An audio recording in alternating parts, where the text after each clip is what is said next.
Today is March 17th, and today's quote is entitled, "Why We Follow Vows." Prabhupada didn't teach that people primarily keep vows because they are sense-controlled or spiritually strong. He taught that people keep vows because they value their word of honor. Because they value their word of honor, they tolerate provocations that could cause them to break their vows.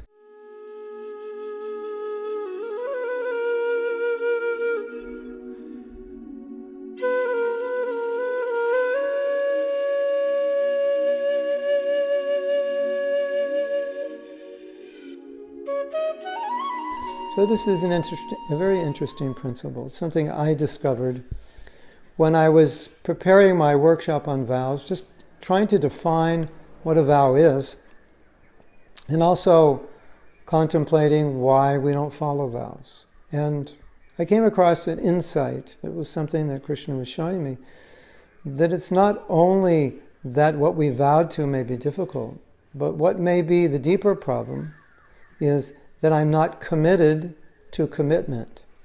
I'm not committed to commitment. I once gave a lecture. It was entitled Surrender to Surrender. In other words, surrender to the process of surrender.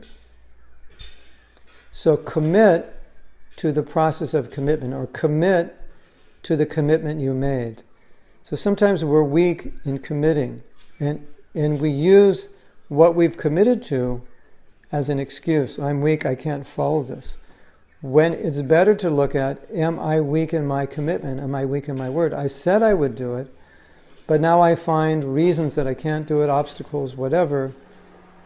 Is that the real reason, or is it that I'm weak in my commitment? And I think many times the answer will be, I'm weak in my commitment, and that's why I'm not doing it.